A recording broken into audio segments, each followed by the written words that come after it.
Good evening, everyone. Olá a todos. Nesta conferência vamos começar uma série. Vocês vão ficar de cabelo em pé, porque o livro do Apocalipse é a história final do conflito final entre as forças do bem e as forças do mal.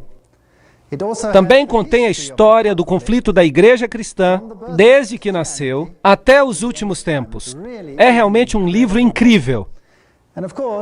E com certeza, o autor desse livro não é outro, senão o próprio Jesus Cristo. Estamos vivendo numa época incrível. Estamos vivendo numa época em que as pessoas pouco consideram a Jesus. Creio que estamos vivendo no tempo mais crítico da história deste mundo. E isso vai ser emocionante. Agora, podemos estudar isso tudo de uma maneira superficial, ou podemos fazê-lo de uma maneira mais direta. Creio que estamos vivendo numa época quando não mais há tempo para um ensino superficial. Assim, o que eu quero fazer no próximo bloco de palestras será contar-lhes o que o livro de Apocalipse tem a dizer. Algumas coisas poderão ser um pouco inquietantes, mas eu quero que se lembrem que se já leram os últimos versos, vocês sabem que Jesus é quem ganha. Assim, não há nada com que se preocupar. Quem sabe isso produza medo no coração de alguns quando perceberem o que está acontecendo no mundo e como essas coisas fazem parte de um plano de séculos. Mas Deus predisse tudo nos menores detalhes, há muito tempo atrás.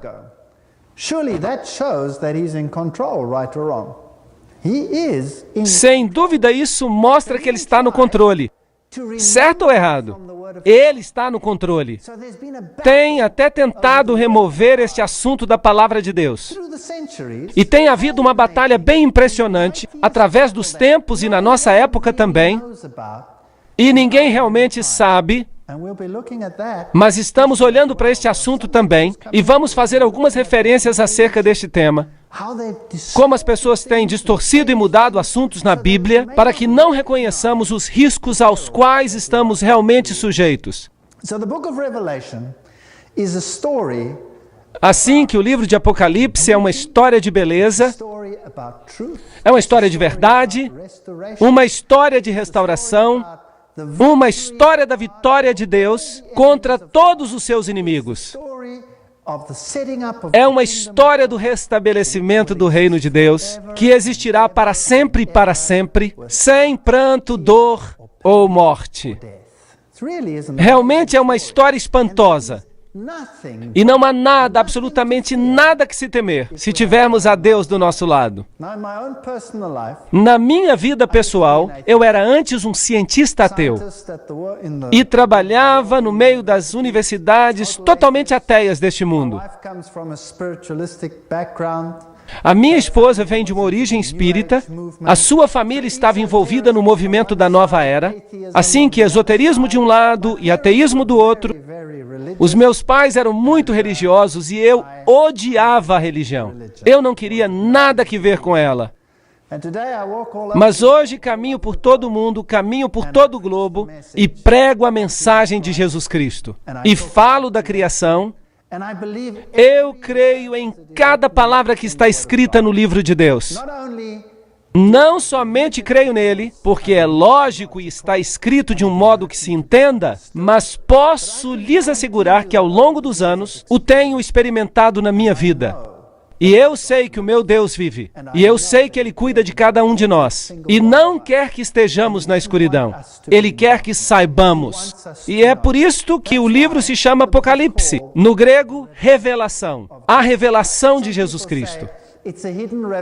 Algumas pessoas dizem que é uma revelação oculta. Não existe isso de revelação oculta. Não pode ser as duas coisas. É uma revelação. E o Apocalipse, ou Revelação de Jesus Cristo, é o livro mais incrível da Bíblia. Termina a história bíblica.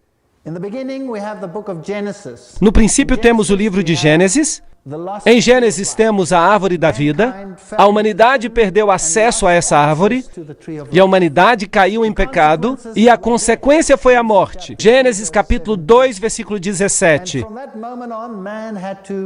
Desde esse momento, o homem teve que ganhar o seu pão com o suor do seu rosto. Gênesis capítulo 3, versículo 19. O homem perdeu o seu domínio porque foi criado para ter domínio, e ficou nu. Perdeu o seu manto de justiça que o cobria. E então foi separado de Deus, porque o pecado e Deus, um Deus santo, são incompatíveis. Essa é a história de Gênesis. É uma história triste, desde a criação do homem até a sua queda.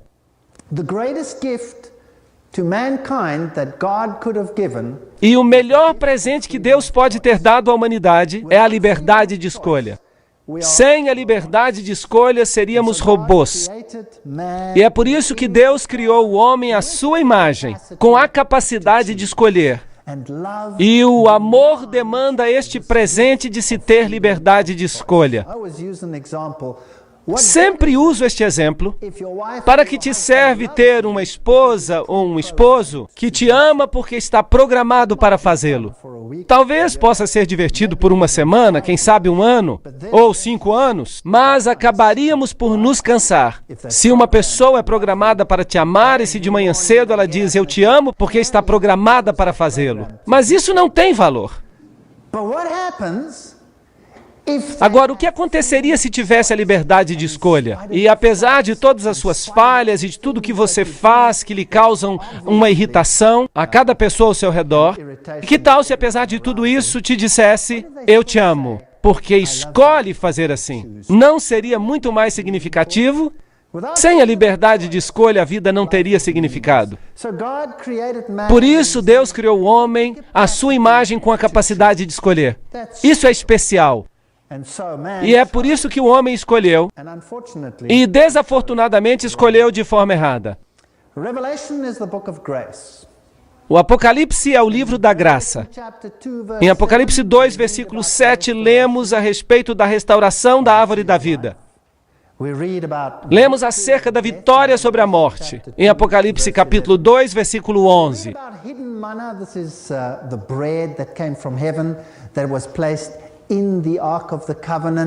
Lemos acerca do maná escondido, o pão que vinha do céu. E uma amostra estava na Arca da Aliança, uma amostra do pão do céu que tiraria a fome para sempre. Apocalipse, no versículo 17 do capítulo 2, e no verso 26, o domínio será restaurado. Os que aceitam o presente maravilhoso de Deus serão vestidos de branco, assim que a vestimenta perdida da justiça será restaurada. Apocalipse capítulo 3, verso 5. E não haverá mais separação com Deus. Verso 12. Assim que o livro de Apocalipse é um livro de restauração. Mas também contém informação que é espantosa. Para dizer de maneira mais direta, é espantosamente amedrontante. A estrutura do livro, as 7 igrejas, 7 cartas, 7 estrelas, 7 candelabros, 7 espíritos, 7 lâmpadas, 7 selos, 7 trombetas, 7 chifres, 7 olhos, 7 trovões, 7 cabeças, 7 coroas, 7 anjos, 7 taças e 7 montes. Assim que o número 7 é obviamente importante. O número 7 é um número divino, o número da perfeição. É a mensagem de Deus na sua totalidade. Mas há uma falsificação também. E nós vamos falar sobre isso. E obviamente, se olharmos para tudo isso, há um significado simbólico em tudo. Assim que o livro de Apocalipse usa uma linguagem simbólica. E de onde vem essa linguagem simbólica? Vem do Antigo Testamento. Assim que, sem o Antigo Testamento, não poderíamos entender o livro do Apocalipse. Muitos dos símbolos no livro de Apocalipse vêm, por exemplo, de Zacarias, de Ezequiel, todos os profetas do Antigo Testamento, particularmente de Daniel. E muitos dos símbolos que encontramos no livro de Apocalipse, os encontramos no livro de Daniel. Encontraremos terríveis bestas no livro de Apocalipse, e a descrição de bestas como leões, leopardos, ursos e bestas terríveis com 10 chifres. Encontraremos estas também no livro de Daniel. E encontraremos o número 7 no livro de Daniel. Em Daniel, capítulo 7, por exemplo, há bestas ali, e se contarmos as cabeças da besta mencionada em Daniel, capítulo 7, descobriremos que são 7 cabeças. Também encontraremos 7 cabeças no livro de Apocalipse. Por isso, a ilustração vem de lá, e a chave vem desse livro também para o livro do Apocalipse. Infelizmente, não vamos estudar o livro de Daniel para desvendar algumas dessas coisas. Assim que só vamos explicar essas coisas diretamente, mas há alguns vídeos que estão sendo produzidos, que contêm todos os detalhes, como esses elementos simbólicos no livro de Daniel podem ser aplicados ao livro de Apocalipse. Assim que vamos estudar sobre as igrejas, as cartas, as estrelas, os candelabros, nesta conferência vamos estudar, por exemplo, sobre as 7 igrejas. E muitos desses componentes começarão a ficar claros. Há uma outra coisa acerca do livro de Apocalipse que é fascinante. Encontramos a linguagem do santuário no livro de Apocalipse. Agora, vocês se lembram que no Antigo Testamento os hebreus tiveram que construir um santuário para Deus. E foi feito muito precisamente como esse santuário tinha que parecer, quais eram os componentes. Havia uma parede ao redor, coberta de linho, que representava a justiça. Havia uma porta de entrada ao santuário. Havia um altar no pátio de fora, onde se ofereciam sacrifícios. Havia uma pia onde se lavavam. Também havia um edifício, o qual estava dividido em 2 partes. A primeira parte se chamava Lugar Santo, e a segunda parte Lugar Santíssimo, e um sumo sacerdote oficiava nesse santuário. E a linguagem do santuário nos fala acerca do ministério do sumo sacerdote. A linguagem do Apocalipse desse ministério do sumo sacerdote se aplica a Jesus, tomaria o lugar de todos esses símbolos descritos no Antigo Testamento. Assim que a linguagem do santuário é muito importante, porque ela nos diz onde e em que etapa do ministério esta história está se desenvolvendo.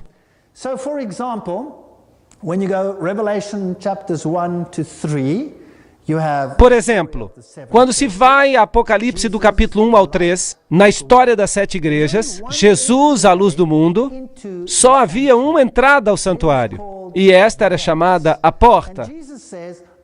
E Jesus diz, eu sou a porta. Aquele que entra por ela terá a vida eterna. De acordo com a Bíblia, há uma porta apenas por onde podemos ser salvos, e é por meio de Jesus Cristo. É isso que a Bíblia diz.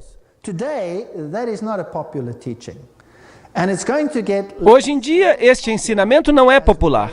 E à medida que os dias passam, vai ser cada vez menos popular. Vamos olhar e vamos ver cada um desses ensinamentos. A entrada da porta é muito, muito importante no Antigo Testamento. Era o lugar onde o juízo ocorria. Os anciãos se assentavam à porta. A porta era a entrada por trás das muralhas, onde se podia entrar para achar segurança. A porta encerra muitos significados simbólicos. E Jesus Cristo disse, eu sou a porta. Eu sou a porta de entrada. Agora, a palavra antiga que usavam para porta era Bab. E há uma história na Bíblia acerca de Babel. Bab-el, portal para Deus. Assim que a história de Babel nos fala de uma outra porta para Deus. Outra entrada para Deus. Bab-el, Babel, porta para Deus. E esta é a história dos seus próprios méritos que leva você para Deus. Um sistema falso que temos e a Bíblia nos apresenta, daqueles que se opõem ao sistema bíblico, que diz que somos salvos apenas pelo sangue do Cordeiro. O único caminho para a salvação não é senão pelos méritos de Cristo, e não pelas nossas obras, mas pelas de Cristo. Esses são os 2 sistemas que têm estado em oposição um ao outro desde a queda do homem. Então aqui nós estamos lidando com luzes. Havia luzes no primeiro compartimento. Isso significa o ministério no santo. Quando nós chegamos a Apocalipse capítulos 3 a 8, nós lidamos com os selos, e aí temos o pão da proposição. Portanto, continuamos no primeiro compartimento do santuário, o lugar santo. Então vem as trombetas, Apocalipse 8 a 11, e ali pode-se ver um altar de ouro. E incenso sobe do altar de ouro. Então, ainda estamos no lugar santo. Então, isso tudo é representativo de um período em que, por assim dizer, o sacerdote está servindo nesse primeiro compartimento. Mas logo que chegamos a Apocalipse 12 a 14, o quadro muda. Ali o profeta vê a Arca de Deus. Agora, a Arca de Deus não está no primeiro aposento do santuário. Está no segundo aposento, que se chama de Lugar Santíssimo, o Hagia Hagion, o Lugar Santíssimo. Assim que o que temos aqui é diferente, é uma outra porção do ministério do sacerdote. Ele só entrava neste lugar onde estava a arca uma vez por ano. E esse era o dia da expiação. Agora, nós temos que tratar sobre muitos assuntos complexos e não temos tempo para revelar todos os detalhes em um só vídeo ou numa só conferência. Em Apocalipse 15 a 25, temos o que chamamos de escatologia, os eventos que se referem ao fim, as coisas finais que se passarão no planeta, aquelas coisas que ainda não aconteceram, mas que vão ocorrer. E se estudamos desta maneira, vai ficar bem claro de que período histórico estamos falando. Há 7 bênçãos no livro de Apocalipse. Bem-aventurado aquele que lê, e os que ouvem as palavras desta profecia, e guardam as coisas que nela estão escritas, porque o tempo está próximo. Apocalipse 1:3. Obviamente, Deus quer que o leiamos, que o escutemos e que o levemos no coração, porque como podemos guardar algo que não entendemos? Assim que quando olhamos para esta bênção, não é certo que Deus quer que nós entendamos o que o livro de Apocalipse trata? Absolutamente. Assim que há uma bênção no livro. Como é possível que algumas pessoas digam que este livro está selado para que ninguém o entenda? Bem, então fica sem esta bênção. Outros dizem que é um livro que não deveria ser lido porque foi escrito para os perdidos. Bem, se este livro foi escrito para os perdidos, como pode haver nele uma bênção para o que lê e o guarda no coração? E ouvi uma voz do céu que dizia: escreve, bem-aventurados os mortos que agora morrem no Senhor. Sim, diz o Espírito, para que descansem dos seus trabalhos e que as suas obras o sigam. Apocalipse 14:13. Aqui também há uma alusão às obras. As obras não são um meio para alcançar a salvação, são uma consequência da salvação. Mas há uma bênção para aqueles que morrem em Cristo, os que aceitaram o Cordeiro como seu meio de salvação, em vez de Babel, que é o outro portal para Deus. Eis que venho como ladrão, bem-aventurado o que vigia e guarda os seus vestidos, para que não ande nu e não se vejam as suas vergonhas. Apocalipse 16:15. Nós não temos justiça, somente Cristo é a nossa justiça. Assim que temos que nos apegar à justiça de Cristo. E se renunciarmos a essa ideia, e se renunciarmos à esperança de sua vinda para salvar aqueles que são dele, então é provável que andemos nus. Apocalipse 19:9, e me disse: bem-aventurados aqueles que são chamados às bodas do Cordeiro. Estas são as verdadeiras palavras de Deus. Bem, obviamente há aqui uma bênção. Se você foi convidado à ceia das bodas do Cordeiro, significa que você faz parte da noiva. Abençoado e santo é o que tem parte na primeira ressurreição. Há 2 ressurreições mencionadas na Bíblia. A primeira ressurreição é a ressurreição daqueles que morrem em Cristo e tomam parte na festa das bodas. Mas logo há uma segunda ressurreição. E eles participam de outra forma, em outra festa, que é chamada a festa das aves. E eu acho que nós não vamos querer participar dessa festa.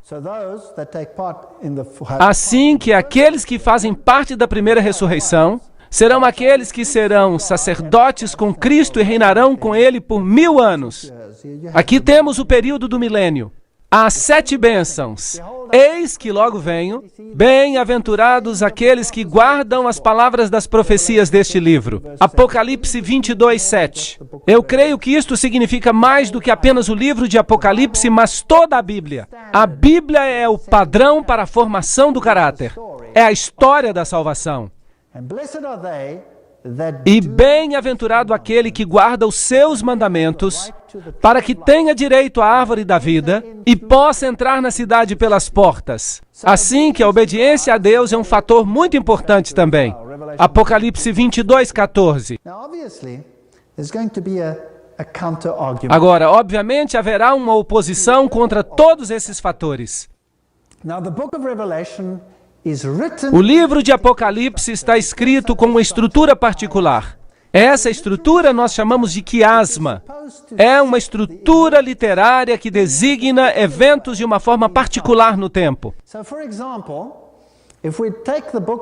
Por exemplo, se tomamos o livro de Apocalipse em sua totalidade, ele está escrito em forma de pirâmide. E as primeiras partes são o que chamamos de braço. A parte histórica, que são as 7 igrejas, os 7 selos, as 7 trombetas que nos conduzem ao grande final da grande controvérsia entre Cristo e Satanás, e entre os seguidores de Satanás e os seguidores de Cristo. O segundo braço ou parte, se lermos desde a introdução até o meio do livro, seria sobre os temas da Nova Jerusalém, o milênio e a queda de Babilônia. Assim que essa estrutura nos diz onde nos encontramos na linha do tempo.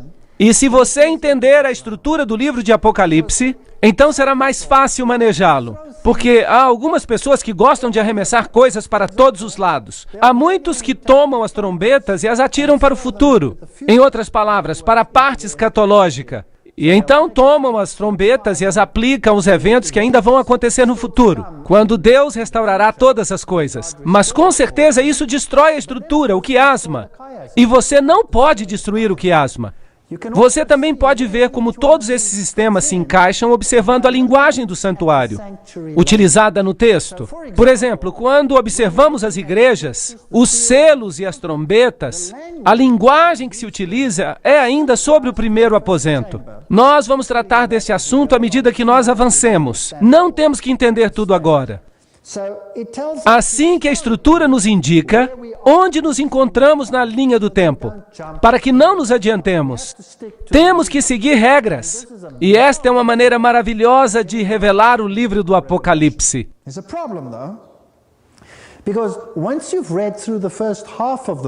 Mas há um problema.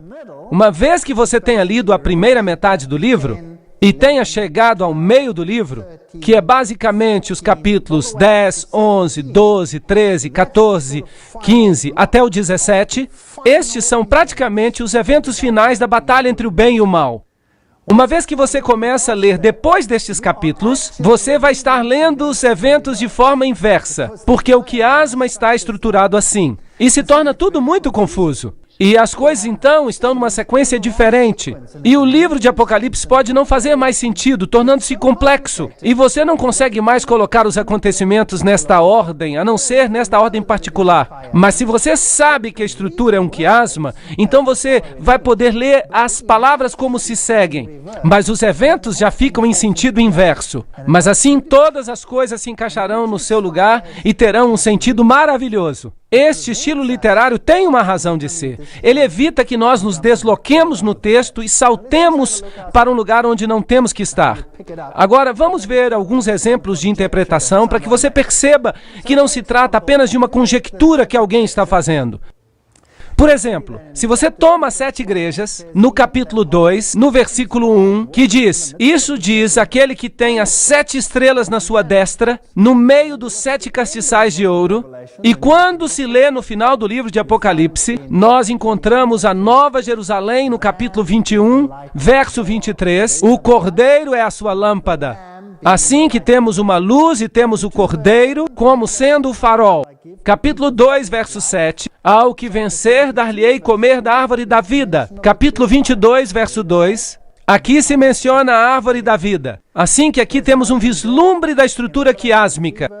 Há uma porta aberta em Apocalipse 3, verso 8, e em Apocalipse 21, verso 25, até o final, temos portas que nunca se fecham. Cristo no trono do seu Pai, Apocalipse 3, 21. E 21, 1 e 3, o trono de Deus e o Cordeiro. A Nova Jerusalém é mencionada no capítulo 3, verso 12, e a Nova Jerusalém que desce do céu no capítulo 21 de Apocalipse, verso 10. No capítulo 3, 11, se diz que virá em breve, e no capítulo 22, versículo 7, diz que virá em breve. Você percebe que podemos identificar um quiasma. É uma estrutura que mantém o texto unido. Agora você já sabe, é assim que vamos trabalhar, é assim que vamos avançar. Agora, o interessante é que qualquer coisa que se encaixe na primeira parte do quiasma deve ser antes que se termine o tempo da graça, porque o sumo sacerdote está ministrando, e isso significa que a salvação está aberta a todos. Quando chegamos à parte escatológica, o tempo da graça terá terminado, porque as portas nunca se fecharão, mas estarão constantemente abertas. O trono de Deus se tornou o trono de Deus e do Cordeiro. Isso significa que Cristo reina no seu reino. Assim você percebe onde você está na linha do tempo, e assim você não comete erros de colocar as coisas no lugar errado. Por isso a estrutura nos ajuda. Quando chegamos aos 7 selos, e a história começa ali, e novamente os 7 selos falam sobre Cristo e o seu povo afligido. E temos pessoas que ressuscitaram e se sentam no trono. Aqui estão afligidos, ali estão sentados no trono. Então, isso significa que os 7 selos se encaixam na porção histórica de que parte? A porta da graça está aberta e não fechada. Por isso eles ainda estão sendo afligidos. Eles estão aqui na terra, enquanto na segunda parte eles já estão no trono. O seu sofrimento terminou e foram restaurados. Aqui temos o céu aberto. No capítulo 19, 11, temos o céu aberto. No capítulo 6, o que cavalga num cavalo branco. No capítulo 19, o que cavalga num cavalo branco. Capítulo 6, versículo 9. As almas dos que morreram por causa de Deus pedem justiça. E no capítulo 20, as almas dos mártires são ressuscitadas e entronizadas como juízes. No capítulo 6 e 7, se falam de vestiduras brancas. E no capítulo 19, são dadas as vestiduras brancas. No capítulo 6, 15 e 16, escutamos de reis e generais, etc. Pedem para serem mortos. E aqui no capítulo 19, eles são mortos. Outra vez percebemos que a estrutura faz sentido. Então, o livro de Apocalipse contrasta Cristo e o seu povo com Satanás e os seus seguidores. Temos uma trindade de Deus, Pai, Filho e Espírito Santo. E se você olha os seguidores de Satanás, perceberá que há uma falsa trindade. Temos o dragão, a besta e o falso profeta.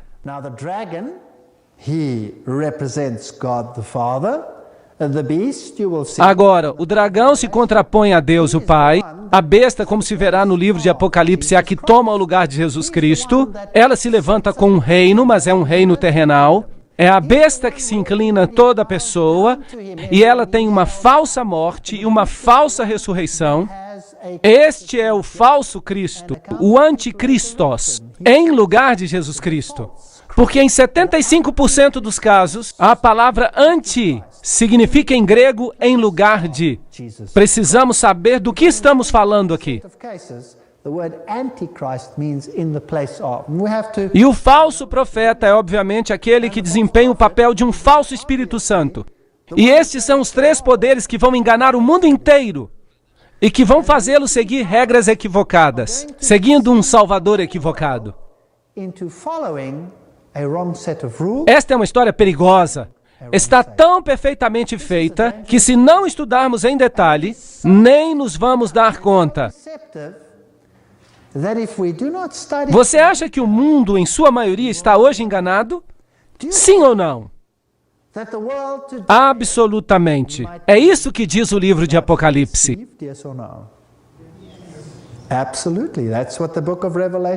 O que foi que Jesus disse quando os discípulos se aproximaram e lhe pediram um sinal de sua vinda e do fim do mundo? Qual foi a primeira coisa que Jesus disse? Ele disse: acautelai-vos que ninguém vos engane. O engano é o ponto central da história. anyone deceive you. Deception is the name of the game. Nas conferências que se seguem, nós vamos tratar acerca deste engano, como provavelmente você nunca escutou antes. Vamos falar de coisas que vão deixar você de cabelo arrepiado. Assim, não perca estas conferências. Vamos falar de coisas que são feitas em segredo. Quem faz coisas em segredo? Sim, Jesus disse, nada faço em segredo, mas há muitas coisas que são feitas em secreto. E este mundo, não se enganem, é governado por sociedades secretas. Assim que vamos estudar as sociedades secretas, porque o livro de Apocalipse fala acerca das coisas que acontecem em segredo. Have a look at secret societies because the book of Revelation is Todo o poder ao Filho, em contraposição ao poder à besta. Em contraste, Hebreus 1:8, Apocalipse 6:2. Todo o poder ao Filho. E no sistema falsificado, todo o poder à besta. As chaves da morte e do inferno, as chaves do abismo. Apocalipse 9:1 e 1:18. Revelation 9. Aqui temos o contraste entre Cristo e seus seguidores e Satanás e os seus seguidores. Precisamos ser meticulosos para separá-los. Satan and his followers.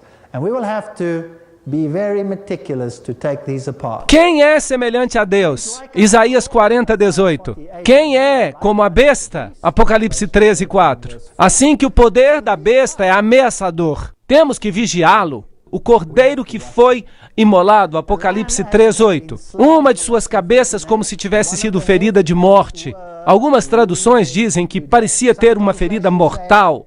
Aquele que é, que era e que há de vir. Apocalipse 1:4. A besta que é e não é e será. Apocalipse 17:8. Vem o contraste. And is not and is about to come. Revelation 17 verse. Assim que vamos falar acerca de uma batalha e do componente visível dessa batalha, que será a besta. And the one that is going to be the visible component Mas está escondida. O seu nome é segredo. but is hidden. É por isso que temos que, por trás das cenas, encontrá-la. Porque aquilo que se vê não é o que é. Aquilo que se vê e que se supõe que tem que ser, Which you see mas é sim aquilo que não se vê. Isso é o que tem que ser visto. E supostamente nós temos que saber disso. do not see is what you're E é muito importante que descubramos o que acontece por trás das cenas. and that is very important. Então, lemos em Apocalipse 6:16 acerca da ira do Cordeiro, e em Apocalipse 12:12 lemos acerca do diabo e da sua ira. Apocalipse 7:2 e 3, o selo de Deus está na fronte daqueles que o seguem, mas em Apocalipse 13, a marca da besta está na fronte ou na mão, correto? Assim que temos contrastes. Temos o nome de Deus em Apocalipse 14:1 e temos o nome da besta em Apocalipse 13:17. Temos as tribos de Israel em Apocalipse 1:4. Temos as tribos da terra em Apocalipse 1:7. Temos o exército dos céus em Apocalipse 19:14.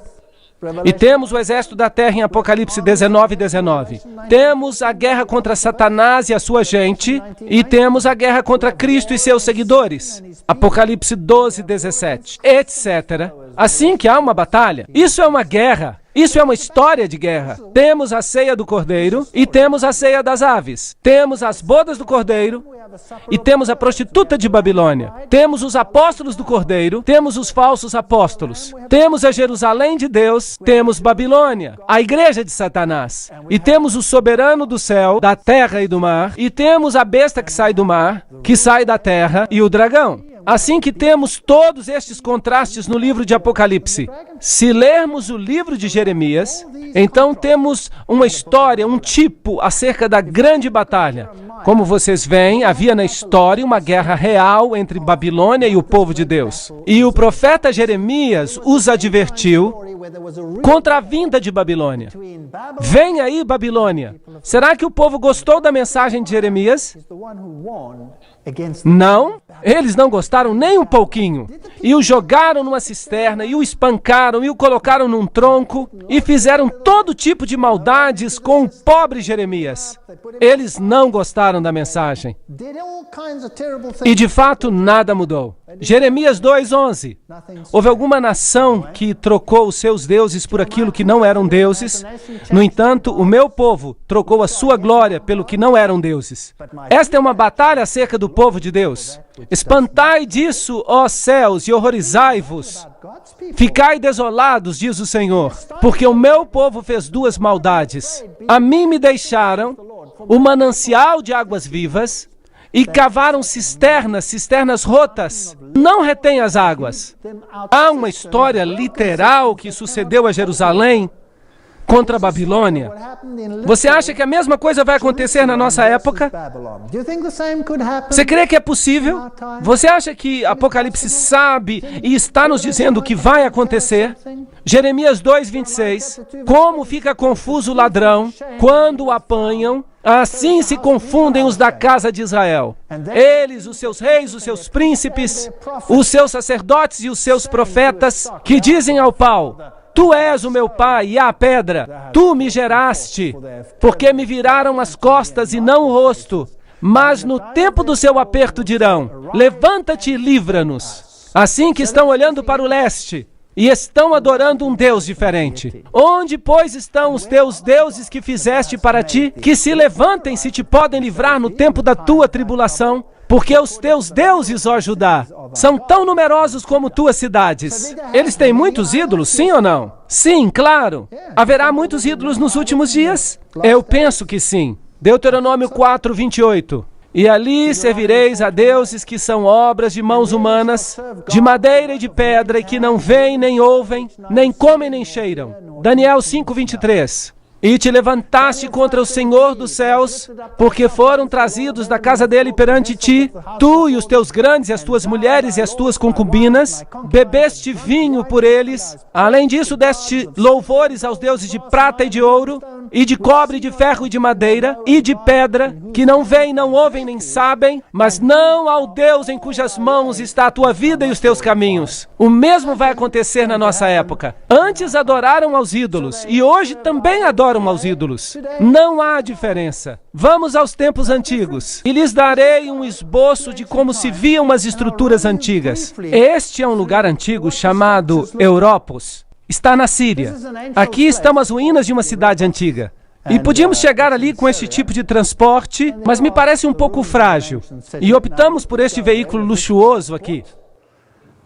E dirigimos centenas e centenas de quilômetros com este velho Mercedes a este lugar em particular. Este é o aspecto que ele tem. Está totalmente em ruínas. Eu nem queria acreditar que um carro tão velho ainda funcionasse. E está um adesivo ali na frente que diz: carro forte, mas rápido. Este árabe nos levou à cidade antiga. E aqui achamos a porta principal, as torres, as casas, o templo de Adonis e o templo de Zeus, ou Júpiter, e toda a cidadela antiga. Esta foi uma cidade que, depois da formação do cristianismo, nesta cidade tínhamos uma igreja cristã. E é muito interessante. Se você observar as fundações, veja como ela era. E era aqui que os cristãos se reuniam. E no mesmo povoado havia outros templos. Assim que as pessoas visitavam o templo de Adonis, por exemplo, e ele era o filho de Deus, por assim dizer. Aqui havia uma falsificação do Filho de Deus. E como era? Só dá para ver os alicerces. Obviamente, aqui estava o edifício. E se entrava por aqui. E havia uma parede central com corredores ao lado, e aqui havia duas pilastras separando este corredor dos corredores do lado. E havia altares nos corredores. E havia um altar principal no meio. Agora, quem constrói assim hoje? Cada catedral na face da terra tem esta mesma estrutura. Cada catedral. Isso não é interessante? Claro, poderíamos falar em detalhes, mas não faremos isso. Sim, estão construídas exatamente como este edifício. Agora aqui está o rio Eufrates, que estamos lidando com uma boa tipologia de Babilônia. Aqui estão os degraus que levam ao templo de Zeus, o pai dos deuses. E se você vai à Síria, a mais famosa deusa era a das fontes. E esta é a cidade onde estão fazendo escavações, Mari, e estão encontrando algumas coisas muito interessantes ali. Coisas construídas de barro, como por exemplo tijolos de barro. A Bíblia nos diz que Babilônia foi construída com tijolos de barro. Aqui está o templo de Baco. Este templo está no Líbano e ali se encontra este pilar. Um grande pilar encontrado em Baalbek. Este era o maior pilar do mundo até que encontraram outro. Este foi descoberto em 93 e você pode ver o tamanho de um homem ao lado. Aquele ali sou eu. E eu estou levantando. Estão vendo? Enorme, é grandíssimo. Não dá para imaginar o tamanho dessas estruturas. Estes, na realidade, não são pilares. Aqui está um que foi destruído.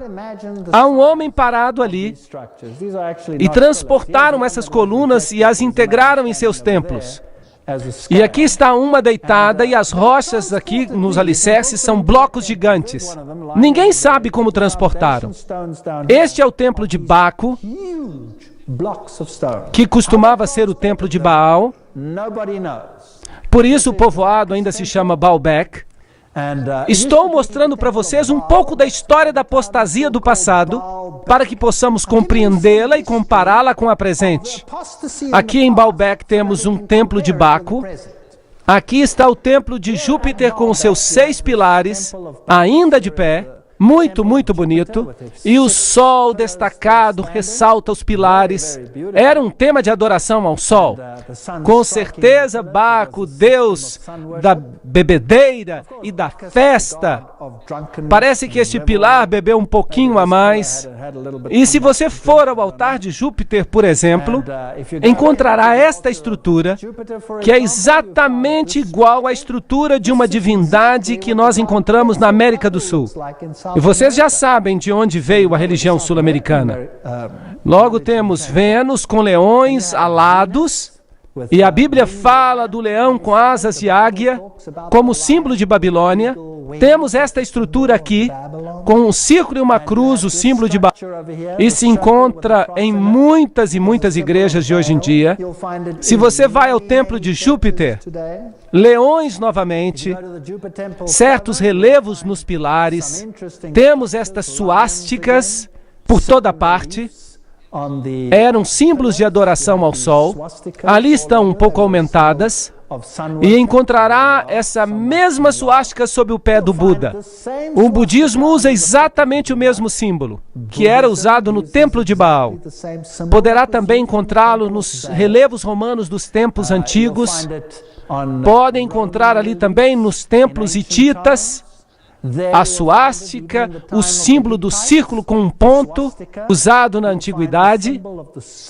Encontrará altares e pilares de sacrifício, 3 arcos com 3 deuses, normalmente o pai, a mãe e o filho. Aqui temos outro símbolo interessante, que é usado hoje em dia. Corujas e falcões são muito populares, e estruturas interessantes como esta, por exemplo. O que me diriam dessa estrutura? Parece a estrela de Davi, não é mesmo? Agora, a estrela de Davi não tem nada que ver com Davi. Nem você nem eu encontraremos a estrela de Davi na Bíblia. Esta era uma estrela usada no tempo dos hititas. Este é um símbolo de Baal. Você também descobrirá que o islamismo a usa, ali está o nome de Alá. Aí, um diagrama que o hinduísmo usa, e era usado na adoração a Baal. A meia-lua com uma estrela, ou a lua com uma foice, como é usada no Islã, e ali você a encontrará como a usavam entre os hititas. Este símbolo aqui, bem, você o encontrará sendo usado pela OTAN. A OTAN usa hoje em dia. Anjos, porcos, uma mulher com uma mini saia e com uma taça de ouro na sua mão, nos mostram que os templos de Baal, em seu simbolismo, eram semelhantes ao simbolismo que encontramos em Apocalipse e no mundo hoje em dia.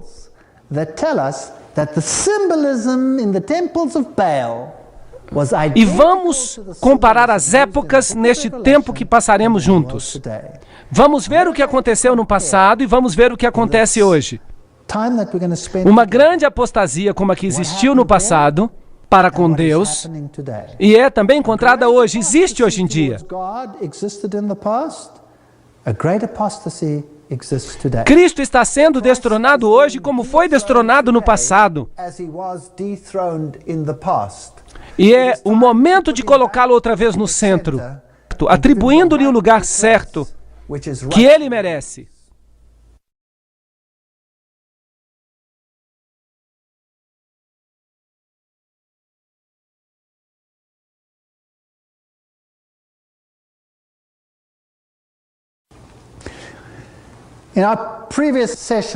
Na sessão anterior, observamos alguns símbolos que se encontram nos templos de Baal e nos templos de Bel. E um símbolo muito interessante é este aqui, que se encontra em Baalbek, no templo de Baal. É uma mulher com uma taça na sua mão. Agora, o livro de Apocalipse fala de uma mulher montada numa besta e que tem uma taça de ouro na sua mão. Fascinante encontrar estas imagens em vários lugares. Se você for a outros templos, vai notar que eram templos de morte. Você sempre encontrará tumbas e ossos neles. Você sabia que não há nenhuma catedral no mundo onde não se caminhe sobre cadáveres de homens? Não há nenhuma catedral no mundo que seja construída sem corpos mortos. De fato, cada catedral é um cemitério. E não se pode celebrar a missa sem catedral ou igreja, se não há uma relíquia de um indivíduo morto nesse templo em particular.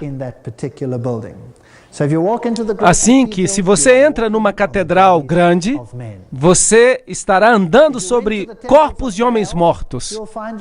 Se você fosse aos templos de Baal, onde na Bíblia lemos acerca de pequenos anjos? Em parte nenhuma, em nenhuma parte. Os anjos são descritos na Bíblia como seres masculinos de grande poder, seres magnificentes. No templo de Baal, eram reduzidos a pequenos anjos, como Cupido, pequenos anjos gordinhos. Ali estão os do templo de Baal. Onde os encontramos hoje em dia? Vamos encontrá-los em todas as igrejas.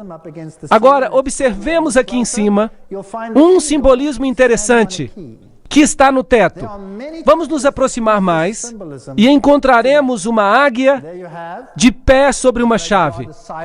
Há muitas igrejas que usam este símbolo hoje. Ali temos o grande deus Osíris, com asas e cones de pinho, e os deuses e as deusas da luxúria, do desejo, dentro dos hexagramas e dos hexágonos. E os hexagramas e os hexágonos ficam no teto do templo de Baal. Como você pode vê-los ali, se você olhar para cima? Esta é a cidade das palmas, Palmira. E tem a maior coluna que ainda existe nos dias de hoje. Ainda hoje há palmeiras por aqui. Este é o maior conjunto de colunas romanas ainda existente. E se você observar, elas ainda são magníficas. E se você olhar na parte de trás, há o templo de Bel. Agora, a palavra Bel é usada pela indústria de maneira exclusiva. E você encontrará inúmeras alusões a Bel no mundo de hoje. Ali está o templo de Bel. Este é o templo mais bem preservado de Bel no mundo. Provavelmente uma forma de Baal. E este é o pátio, na parte de fora do templo. Este era o lugar onde se ofereciam sacrifícios. Também tinha um lugar santo e um lugar santíssimo. Estava estruturado no mesmo plano, basicamente, que o templo de Israel. Mas, seguramente, Satanás é um anjo caído do céu e ele também tinha os seus planos. Assim que o templo dele é uma falsificação da história celestial. Se você observar acima, no teto, vai ver o simbolismo do sol, e temos as palmeiras, e temos também as divindades representadas com cones de vinho, e temos também as divindades representadas com cones de pinho, e romãs e abacaxis, e você encontrará auréolas ao seu redor. Ao redor das divindades do sol. Outra vez você vai encontrar penas e águias. E uma coisa interessante, coisas muito interessantes nas paredes, das quais nem sequer necessitamos discutir. Esta aqui é muito interessante. É a chama de Lúcifer. Esta é a chama de Baal. Com o que ela se parece? Parece a tocha olímpica. Em realidade, acabaram de acender uma outro dia. E se você observá-la na televisão, ela faz uma oração a quem? A Apolo, ao Deus Sol. Não está morto hoje em dia. Está apenas disfarçado. Seguramente temos as uvas de Baco, temos as flores de lis e os triângulos e as esfinges, com os seus peitorais, representações femininas. Aqui está uma, e anjos com asas entre cones de pinho. E há um triângulo, ao contrário, invertido, com águias dentro. Este simbolismo é usado hoje em dia por todas as entidades políticas do mundo. Assim que temos muitas coisas que perceber no livro de Apocalipse. A águia em todas as suas formas é um símbolo de muitas nações. Assim que o livro de Apocalipse vai nos contar acerca deste grande conflito entre o bem e o mal. Este grande conflito entre a idolatria e a adoração ao Deus verdadeiro. Vamos examinar coisas que vão deixar você surpreso. Vamos ver os detalhes que se passam por trás das cenas. Como o mundo de hoje está se movendo para colocar no trono outro poder. E o livro de Apocalipse nos adverte acerca dessas coisas. Assim que vamos analisar o primeiro capítulo, verso por verso. Revelação de Jesus Cristo, as quais lhe deu para mostrar aos seus servos as coisas que brevemente devem acontecer. Que maravilha! Portanto, ele nos dirá antes do tempo que vai acontecer. Agora, se alguém tem o poder de dizer a você exatamente o que vai acontecer antes de acontecer, não é essa uma pessoa em quem se pode confiar? Eu diria que sim. De fato, foi a profecia que me mudou de um homem ateu para um homem crente. E a experiência me ensinou a seguir a Jesus Cristo. Ele não está apenas no papel, ele é real. Tem crédito, é confiável e as suas promessas são verdadeiras. Ele diz, nunca te abandonarei, nem te deixarei. E eu descobri que ele é digno de confiança. E disse, e pelos seus anjos as enviou, e as notificou a João. Assim que João está agora recebendo o qual testificou da palavra de Deus, e de todo o testemunho de Jesus Cristo, de tudo o que se tem visto. Portanto, ainda que vamos falar de coisas bem terríveis, nas conferências por vir, eu os advirto de novo. Vai ser algo que vocês jamais escutaram. E algumas pessoas, quem sabe, me dirão, por que você está tão concentrado nas coisas que o mal está fazendo? Por que não fala apenas de Jesus? Gostaria de falar apenas acerca de Jesus. Mas há um problema. Como você se sentiria se tivesse um filho que você realmente ama? Vamos falar de amor. Digamos que você tem um filho e você realmente ama esse filho. Mas você sabe que seu filho está ocupado fazendo coisas indevidas e que esse filho vai ser destruído se continuar por esse caminho. Como é que você se sentiria? O que você faria? Não serve de nada continuar dizendo ao filho o quanto o amamos, porque este filho está distraído com o que o está absorvendo. Seguramente, se o seu filho está envolvido com drogas, é muito importante mostrar-lhe o quanto o amamos, mas também é importante adverti-lo. Sim ou não? Sim. Então é isso que temos que fazer. Quando nós educamos os nossos filhos assim, o que estamos fazendo? Advertindo dos perigos das drogas. Certo? E se dizemos ao filho que vai acontecer com você isto, será que ele vai ouvir? Não, algo de especial tem que acontecer no coração. Mas essas coisas são importantes para que o filho possa tomar uma decisão final. E o que acontece se você vir o seu filho se unindo a, sei lá, um grupo muito mau, que finalmente o levará à destruição?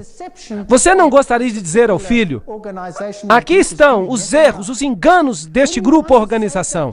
Sim ou não? Não gostaria de salvar o seu filho e evitar que ele caísse nesse problema?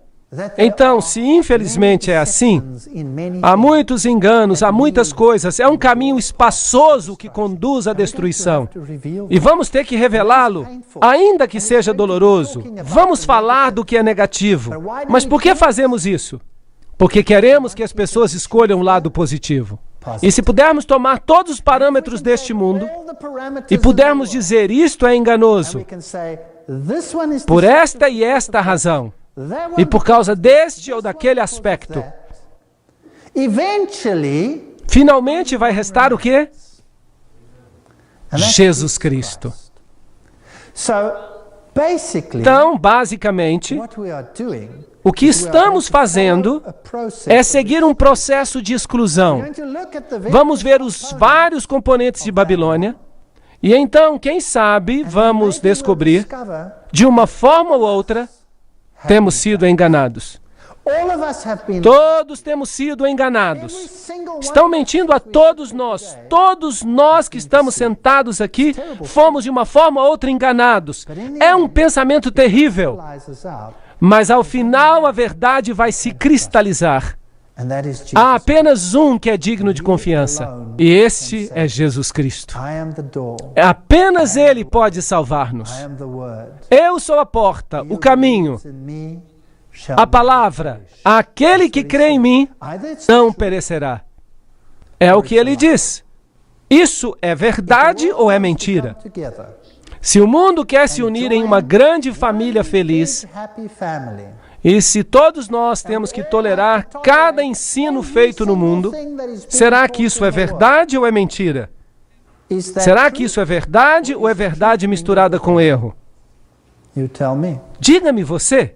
Assim, temos que saber se todos os caminhos nos levam a Deus ou se só há um caminho para Deus.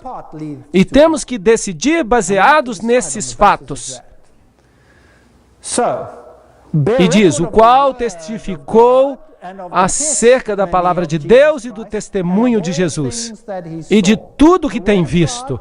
A palavra de Deus e as profecias da Bíblia, temos que compreendê-las. Bem-aventurado aquele que lê e ouve as palavras desta profecia e guardam as coisas que nela estão escritas, porque o tempo está próximo.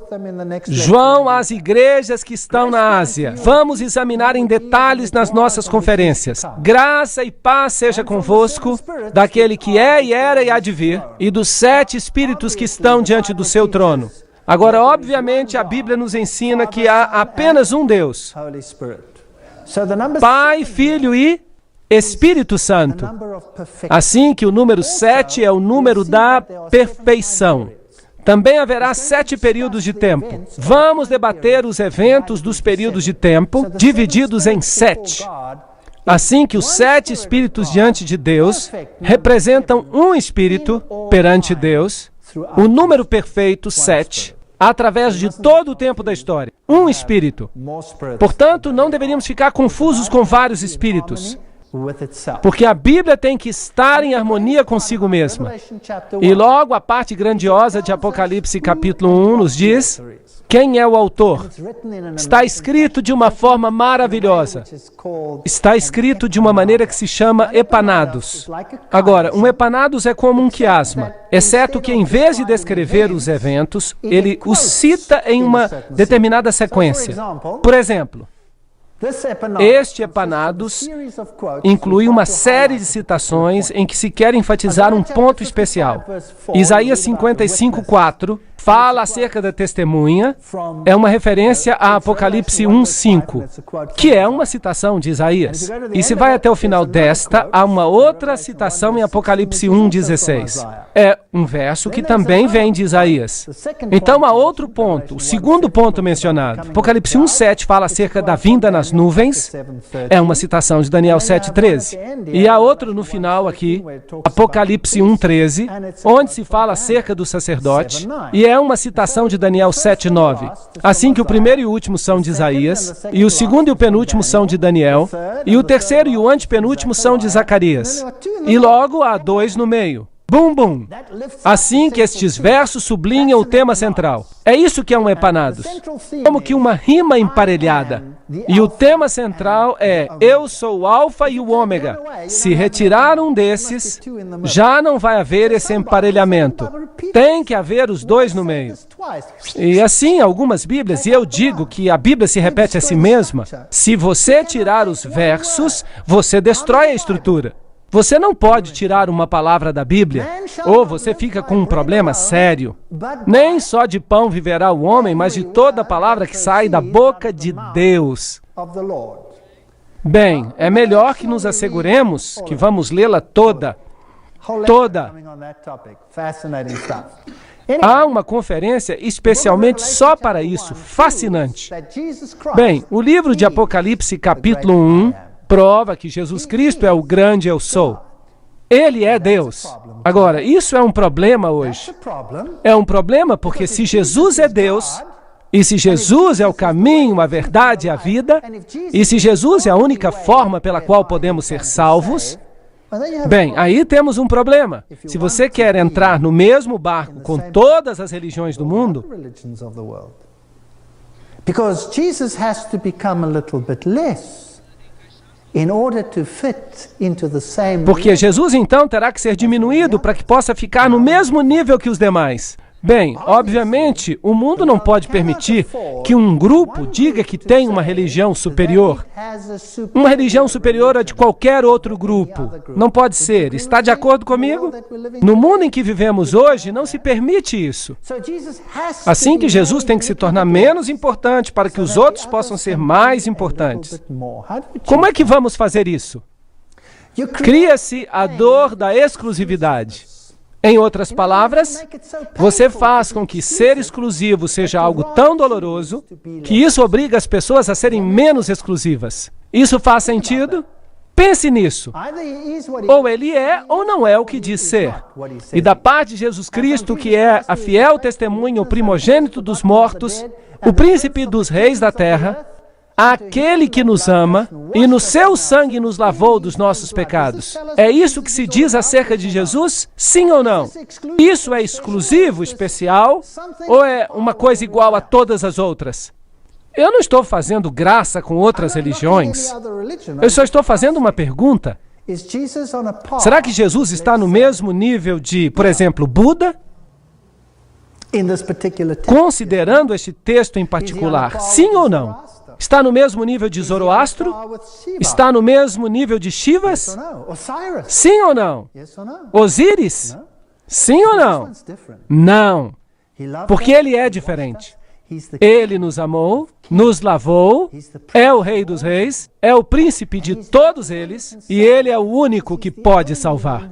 Porque ele é o único que é Deus.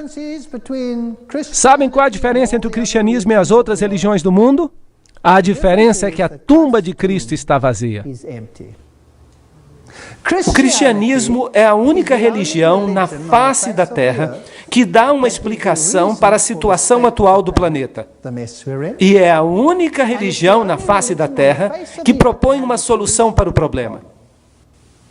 Todas as outras religiões propõem que a solução são as suas próprias obras. E se alguém não é bem-sucedido, essa pessoa tem que ficar tentando, através de várias reencarnações até que consiga. Será que isso está melhorando ou está piorando? Portanto, o cristianismo nos dá uma solução e nos diz por que e como. Não há nenhuma outra religião na face da terra que faça isso. has the word of God. E o cristianismo tem a palavra de Deus, que é a infalível palavra de Deus que tem sido atacada em todos os níveis, desde o nível científico até o nível da história, até o nível da salvação. E sabe o que mais? A Bíblia tem passado em todas as provas ao longo do tempo. E é o único livro na face da terra que tem sido justificado, reivindicado cientificamente, arqueologicamente, historicamente e em termos da sua premissa de salvação. Este livro pega as pessoas onde quer que elas estejam e as transforma em pessoas diferentes. Não há nenhum livro como este. E ainda que todo mundo ensine algo diferente, como estão fazendo neste momento, creiam que estão fazendo isso, então peguem esse assunto da evolução e da criação e deem uma olhada. Falo isso com base científica. Eu fui professor de universidade por mais de 30 anos. Fui professor de zoologia. E provavelmente eu era o único naquela universidade secular que não cria na evolução. Isso exigiu muita coragem. E os fez reis e sacerdotes para Deus e seu Pai, e a Ele glória e poder para todos sempre. Amém. Eis que vem nas nuvens e todo olho verá, e até mesmo os que o traspassaram e todas as tribos da terra se lamentarão sobre ele. Sim, amém. Em outras palavras, em vez de terem essa alegria suntuosa na vinda de Cristo, a maioria fará o quê? Se lamentará. Aqui há uma história diferente daquela que está sendo ensinada ao mundo cristão hoje, que fala a respeito da restauração do reino e de uma segunda oportunidade. Alguns dizem, não temos que esperar até que todo olho veja, porque seremos arrebatados. Será que a Bíblia ensina isso? Eu sou o Alfa e o Ômega. Aí está o centro do Epanados, o princípio e o fim, diz o Senhor, que é, que era e que há de vir, o Todo-Poderoso. Isso é falar diretamente. Jesus Cristo, no livro de Apocalipse, não é somente identificado como Rei dos Reis e Salvador do mundo, mas é identificado como Deus. Se fazemos de Jesus menos do que Ele é, então temos um problema, porque deixamos de ter um Salvador. Porque então esse Salvador estaria no mesmo buraco, no mesmo barco em que nós nos encontramos. Portanto, Ele é Deus. Eu, João, que também sou vosso irmão e companheiro nas aflições, no reino e na paciência de Jesus Cristo, estava na ilha de Pátimos por causa da palavra de Deus. Assim, se você prega a palavra de Deus, você fica encrencado. E pelo testemunho de Jesus Cristo, que é a palavra profética de todos os tempos. E então, se você prega profecias, você também fica encrencado. Vocês estão todos preparados para o que vem à frente? Quando nós olhamos algumas dessas coisas, a gente fica assustado.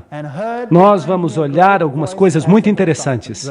Eu estava em espírito no dia do Senhor e ouvi uma grande voz atrás de mim, como de uma trombeta. Apocalipse 1, 8 a 10. Em que dia estava ele no Espírito? Eu estava no Espírito no dia do Senhor, Apocalipse 1:10.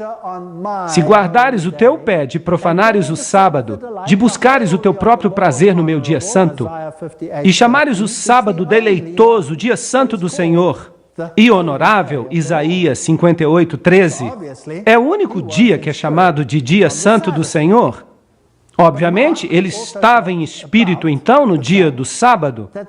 Mas Marcos 2:28 também fala que o Filho do Homem é Senhor também do sábado. Obviamente, ele recebeu a visão nesse dia, no dia de sábado. E Deus mostrou a ele o que estava prestes a ocorrer em todo o mundo. Dizendo, eu sou o Alfa e o Ômega, o primeiro e o último. E o que tu vês, escreve-o num livro. E envia-o às 7 igrejas que estão na Ásia. E eu não vou falar dos detalhes, porque vou falar deles na próxima palestra. Para Éfeso, Esmirna, Pérgamo, Tiatira, Sardes, Filadélfia Laodiceia. Cada nome tem um significado especial. Até a localização tem um significado especial. Apocalipse 1:11. Eu me virei para ver a voz que falava comigo, e quando eu me virei, eu vi 7 candelabros de ouro. Onde é que ele está vendo Jesus? Em que compartimento ele vê Jesus? Ele o vê no compartimento santo. Obviamente, nós temos aqui um aspecto temporal. O ministério do sumo sacerdote está ocorrendo no lugar santo, não no lugar santíssimo. Assim que não é o Yom Kippur, o dia do juízo, mas é antes do dia do juízo final. Assim que, historicamente, estamos em um tempo anterior ao fim do tempo da graça. Jesus está ministrando no lugar santo. É ali que João o vê, porque o vê ministrando entre os 7 castiçais.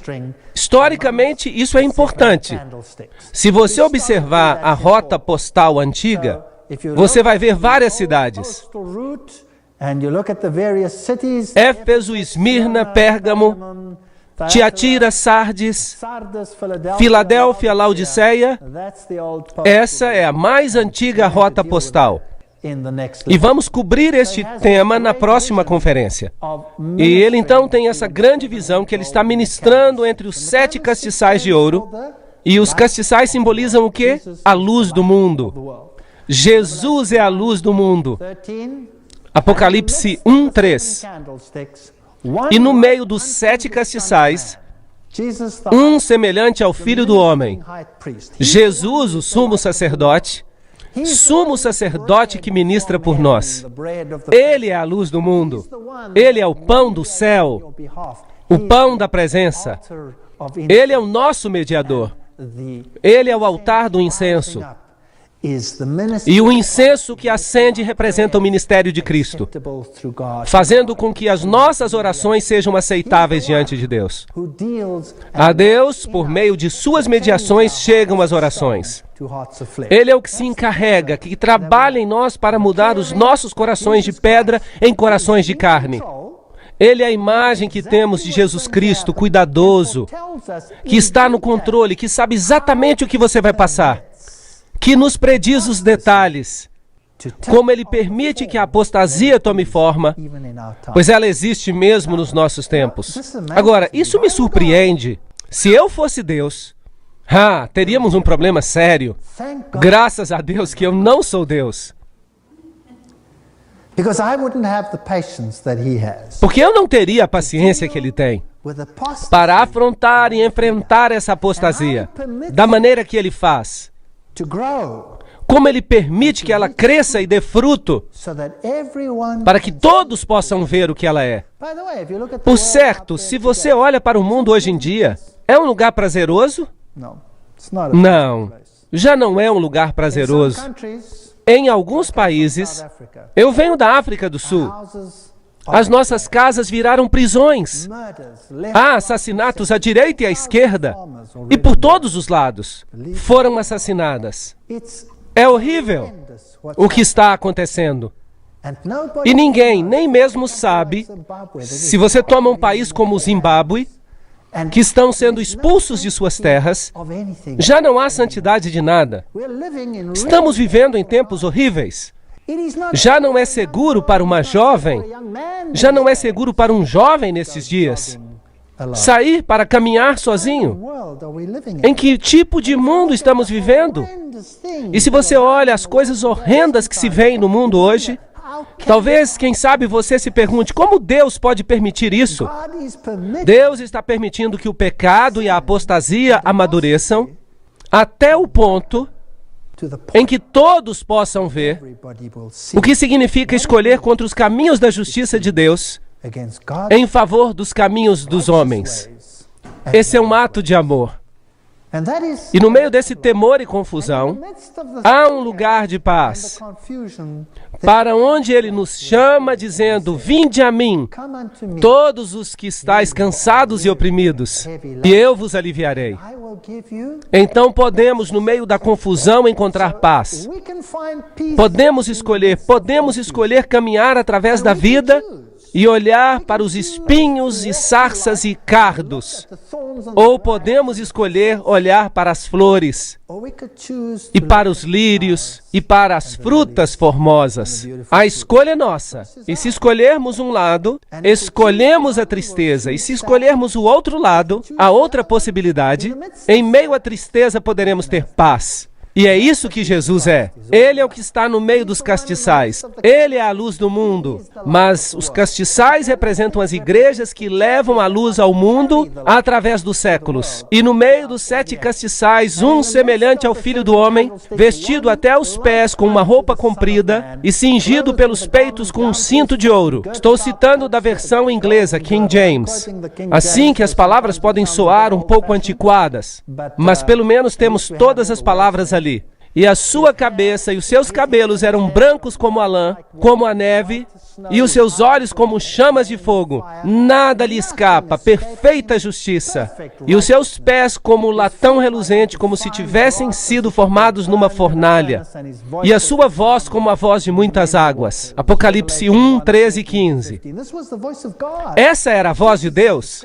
Jesus é descrito como Deus, não como um ser criado. Ele é o que é, que era e que será, que é desde toda a eternidade. O que iniciou o processo da criação, o que falou com majestade e poder. É assim que ele é descrito aqui. A visão que temos aqui é a visão que Daniel teve, Ezequiel também teve. Então ele está vendo a Deus, Jeová. É esse quem ele está vendo. E ele tinha na sua destra 7 estrelas, e da sua boca saía uma espada aguda de 2 fios, que é a palavra de Deus, e o seu rosto é como o sol, quando na sua força resplandece. Assim temos ali o verdadeiro Filho da Justiça. Caía a seus pés como morto, e ele se pôs sobre mim, e ele pôs sobre mim a sua destra, dizendo: não temas, eu sou o primeiro e último.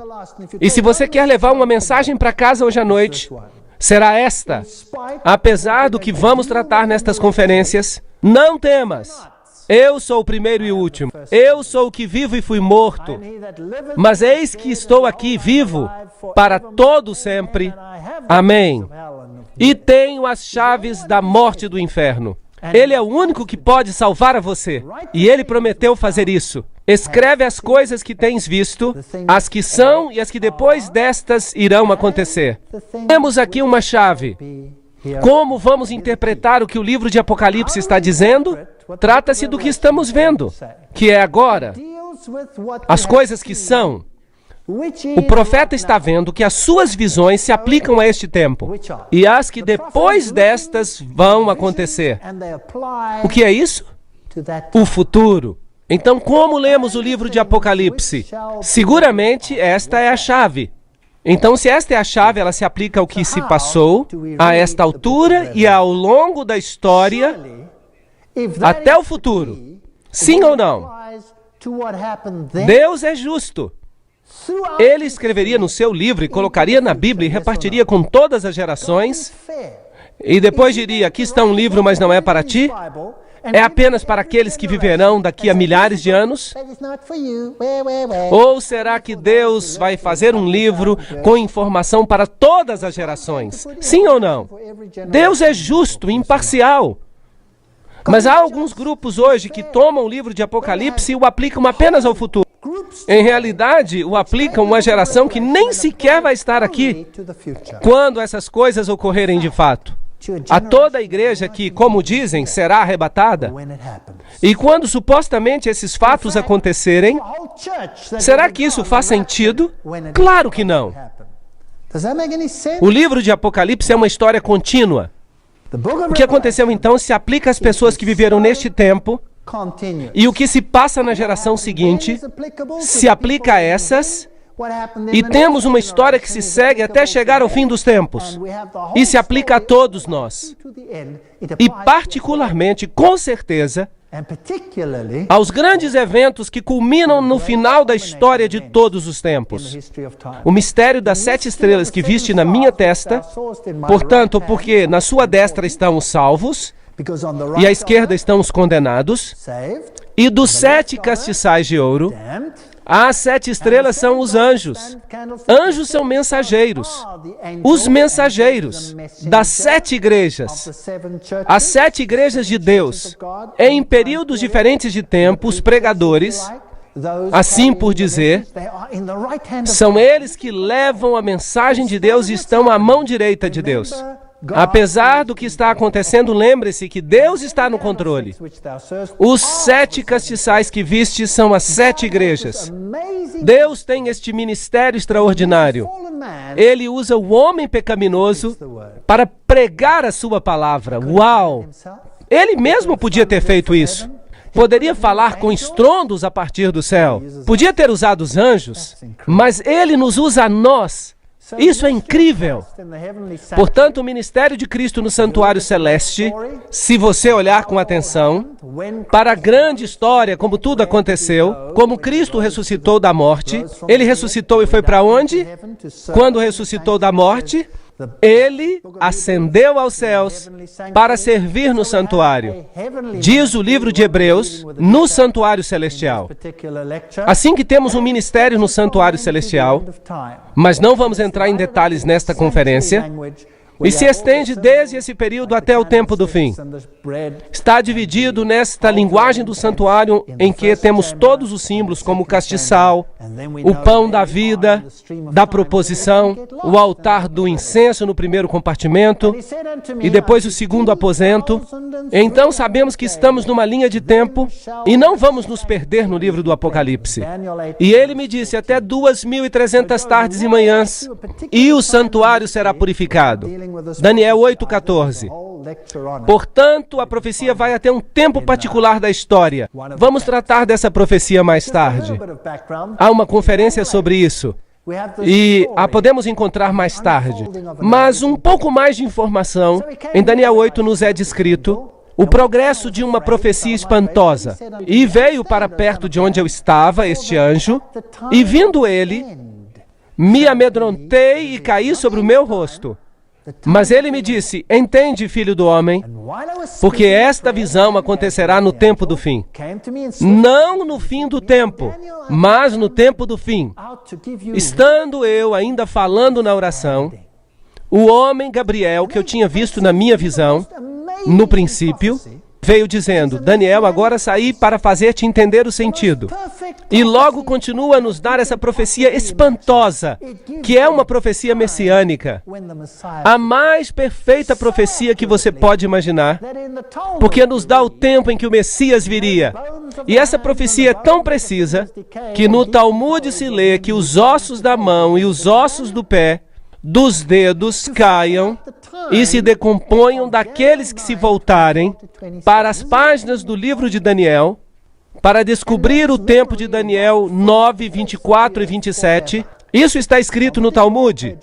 E que sua memória desapareça da face da terra para todo sempre. Lei Talmúdica, página 978, seção 2. Por que o Talmud judaico contém uma maldição assim? Para alguém que trate de decifrar o período de Daniel 9, 24 a 27. Vou explicar por quê. Porque o texto nos diz exatamente quando virá o Messias. E nos diz exatamente o que o Messias vai fazer. Não estamos estudando essa profecia em detalhes, porque há todo um vídeo sobre isso. Você pode vê-lo. Mas, em realidade, o centro do problema é que isso se aplica a somente um Messias na história da humanidade. E este é Jesus Cristo. Ninguém mais. E se eles aceitassem Daniel 9, 24 a 27, o que aconteceria à religião judaica? Teria que se converter à religião cristã. E desapareceria da face da terra. E isso é algo que eles não querem. Assim que é melhor maldizer aquele que analisa essas páginas. Elas nos dizem quando o decreto sairá. Elas nos dizem quando o Messias começaria o seu ministério.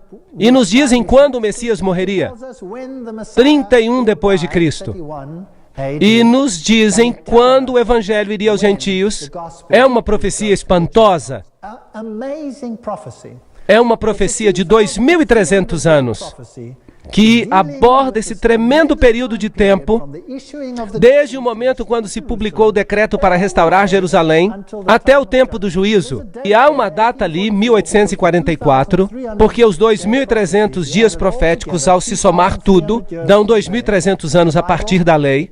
E a Bíblia nos diz no livro de Números e no livro de Ezequiel que podemos equivaler um dia a um ano profético. Logo, chegamos a uma data interessante, mas vamos ver sobre isso em outra conferência. É muito complicada para analisarmos tudo agora.